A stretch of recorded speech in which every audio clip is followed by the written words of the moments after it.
My name is Marcus. I am 46 years old, and I want to tell you about the day I became nobody, and then chose to make those words the most expensive lesson two teenagers ever learned. I didn't grow up with money. I grew up with a father who left before I started school, and a mother who worked herself hollow keeping our family above water. There were months I wore shoes with cardboard inside to cover the holes. There were nights my mother cried in the kitchen thinking I was asleep. I wasn't. I heard everything. And I made a promise to myself long before I understood what promises cost. I would never let anyone in my care feel that kind of instability. Not ever. That promise followed me into adulthood. Into my career, into my first marriage, which ended quietly after years of growing apart, and into my second chance, a woman named Sandra. Sandra was warm, funny, and exhausted. She had been raising her two kids mostly alone for 3 years after her divorce from her ex-husband, Kevin. Her son Ethan was 16 when I met him.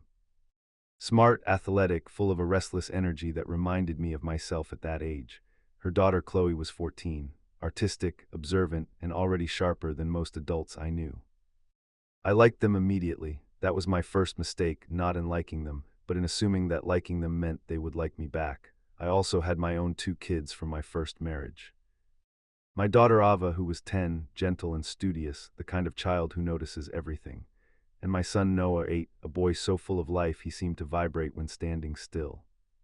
They lived with me full time.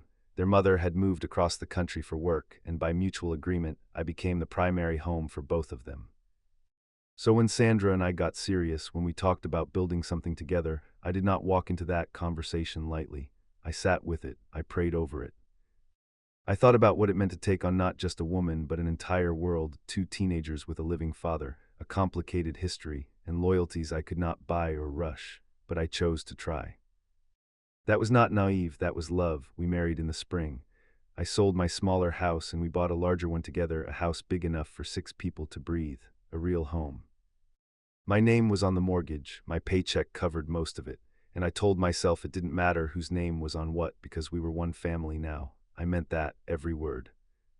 I enrolled Ethan in a travel basketball program that cost more per season than my first car. I drove him to practices and sat in cold gyms for 2 hours at a stretch. I didn't care. I was learning the game. I bought new sneakers when he outgrew the last pair. I never asked to be thanked. I just showed up. For Chloe, I built a small art corner in her room, proper lighting, real supplies, a drafting table I found at an estate sale and refinished myself.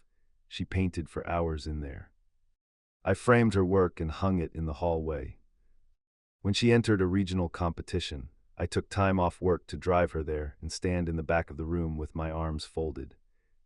Watching strangers discover what I already knew, that this kid had something real. I opened college savings accounts for both of them, same terms as Ava and Noah, same monthly contributions, no difference, because I had made a vow and I intended to honor it. But the vow apparently was not mutual. It started with small things, the kind of things you tell yourself not to notice. Ethan responding to Sandra's requests but going quiet when I asked the same thing. Chloe rolling her eyes at my suggestions about homework. A half-smile exchanged between them when I reminded them about curfew, a look that said, "Who does this man think he is?" I noticed. I stayed quiet. Teenagers push back. Teenagers test. This is what I told myself. Then one evening at dinner, Ethan said something that stopped all 4 walls of the room. I had asked him to bring his dishes to the sink. Standard, routine. The kind of thing I had asked 100 times. He looked at me, not angry, not upset, just calm and cold, and said, "I'll wait until Mom asks me." The table went silent. Ava looked at me. Noah looked at Ethan. Sandra looked at her plate. I said his name once quietly. He shrugged. Sandra, to her credit, stepped in. She told him to bring the dishes, and he did, slowly, performing the reluctance. But the damage was already printed in the room, because what he had said was not about dishes. What he had said was, "Your authority ends where your biology does." Weeks passed. The pattern continued. They would wait for Sandra to echo my instructions before moving. If she was out of the room, they would simply not comply. It was strategic, coordinated. And it was working because every time it happened and Sandra smoothed it over with "they're just teenagers," they were being told, invisibly but clearly, that the behavior was acceptable. I kept showing up, kept driving, kept paying, kept telling myself the corner was coming. Then I found out about the school. Ava came home one afternoon with a strange look on her face. She sat at the kitchen table and asked me quietly, "Dad, do Ethan and Chloe have a different last name than us?" I said yes, they did. She nodded slowly. "Then why does Ethan tell people at school he only has one parent? He says there's no stepdad. He says it's just him and his mom and his real dad." I sat with that for a long time. Later I learned from Sandra, reluctantly, guiltily, that Chloe had done the same. When friends asked about her home life, she described herself as having two parents, Sandra and Kevin. I wasn't mentioned. I didn't exist in the version of their lives they chose to share with the world. I was funding a story in which I was not a character. I still said nothing. I was running out of silence, but I kept finding more. The night everything broke open started with Noah. Noah had spent 4 months saving for a remote-controlled racing car. Birthday money, allowance, change found in couch cushions. He finally bought it, brought it home in a box he held like it was made of glass, and spent an entire Saturday learning to drive it in the driveway. He was 8 years old, and that car was the most important thing in his world. 3 days later, I came home to find Noah sitting on the porch steps, his eyes red and swollen, the car in pieces beside him, one wheel missing, the body cracked along the chassis.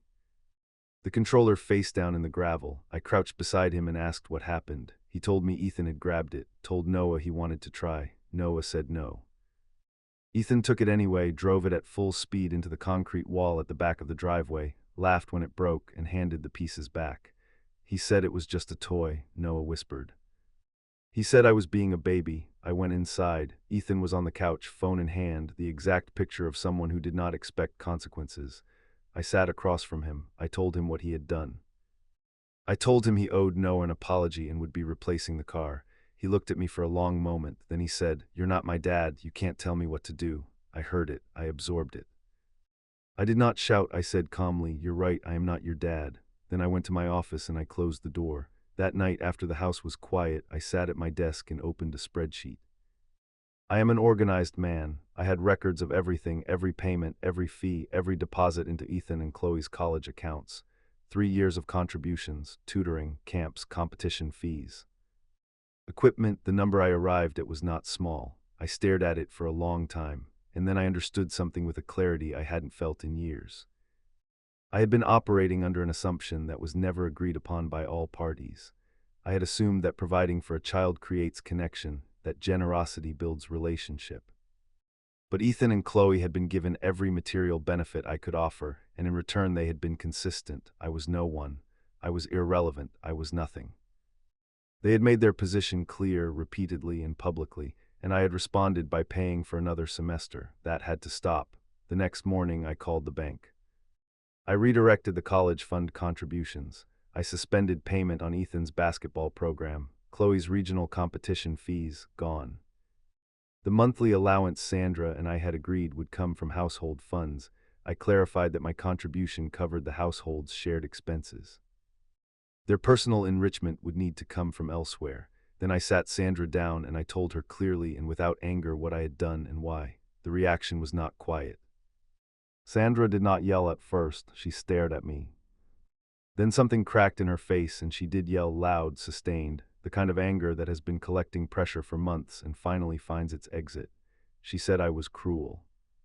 She said I was punishing children for teenage behavior. She said I had made vows and this was a betrayal of every word. I let her finish. Then I said, I have honored every vow I made. I promised to show up, to provide, to treat your children as my own. I have done all of those things.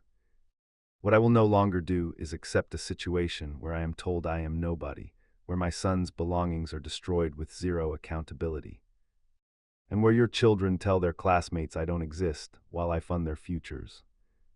That's not a marriage, that's an arrangement, and it's over. She cried. I sat with her in that. I didn't leave the room. I didn't get cold, but I didn't back down either. Kevin arrived that evening.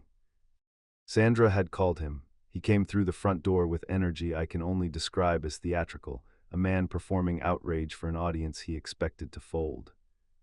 He told me I was destroying his children's futures. He told me I had taken on a responsibility when I married Sandra. He told me my decision was the action of a coward.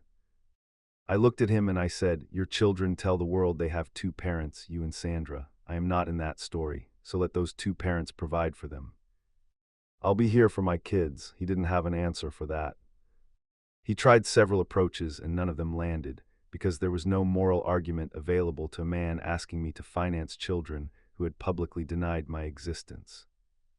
The days that followed were cold and hard. Sandra and I moved through the house like weather systems avoiding each other. Ethan and Chloe stayed in their rooms. Ava and Noah stayed close to me, quieter than usual, watching. Then the reality arrived for Ethan first. He asked Sandra about basketball registration. She told him the deadline had passed because the funds weren't there.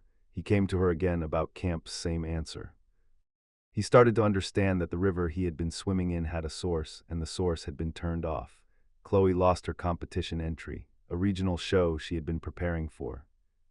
Sandra tried to scrape funds together but couldn't cover the full cost in time. Chloe sat in her room with the rejection in her hands, and I heard, through the wall, that she cried. I will not pretend that didn't cost me something. I am not a man without feeling. But I also knew that a single act of rescue in that moment would have undone every lesson the situation was trying to teach. Kevin came back, quieter this time, and asked to speak with me alone. He sat down across from me and said something I didn't expect from him. He said they needed limits. Sandra and I probably both let things go too far. I'm not saying you were wrong. That was the sentence that cracked something open in me. Not because I needed his validation, but because it confirmed what I had known all along. Even the people defending the kids knew, privately, that the behavior had gone too far. The changes in Ethan and Chloe came slowly, not dramatically, not in movie-style apologies with tears and speeches. They came in the way real change comes, quietly, awkwardly, in the pauses between ordinary moments. Ethan started speaking to me again, not warmly, not yet, but directly. He would ask about the car before going out. He would tell me when he'd be home. Small things, the things you do when you've decided to acknowledge someone's existence. One night he knocked on my office door, stood there with his hands in his pockets. He asked me how I dealt with pressure, school, future stuff, not knowing what you wanted to be, and I told him. I told him about my father leaving, about wearing shoes with holes, about making a promise to myself at 9 years old. About learning that no one owes you a future, that you build it, and that the people who help you build it deserve at least the dignity of being seen. He didn't say much. But he listened in a way he never had before. Chloe started saying thank you, softly, inconsistently, but the words appeared. When I drove her somewhere, when I noticed her work, when I left dinner on the counter for her after a late practice. Small words, but they were the first ones in a long time that felt honest. Sandra and I rebuilt slowly. She came to me one night and said she had spent weeks being angry and then spent more weeks being ashamed that she had allowed the dismissal to continue. That she had called it teenage behavior when it was more than that. She said she had been afraid of her own children's anger. She said she understood now why I had done what I did. We are still married. It is not the same marriage we had before that kitchen conversation. It is harder and more honest and, I think, stronger. Ethan turns 18 in a few months. I have not reopened the college fund. That decision will come when I believe the respect is real and sustained, not performed for benefit, but genuine. We are not there yet, but I can see the road now in a way I couldn't before. What I learned from all of this, I can say simply, love is not the same as acceptance of mistreatment. Providing for a child is an act of love. But allowing a child to deny your existence while you pay for their future is not love. It is an erasure of your own dignity. And when you erase your own dignity, you teach every child in the house, yours and theirs, that adults can be used without cost. My children, Ava and Noah, watched all of this. They watched me hold the line, they watched consequence arrive, they watched the tone in the house change. And something in them settled, a quiet sense that the man responsible for them was not someone who could be dismissed. That is what I wanted to give them, not money, not things. Proof that I would stand for something, because a father who cannot stand for himself cannot stand for his children either. I am Marcus, and I am not nobody.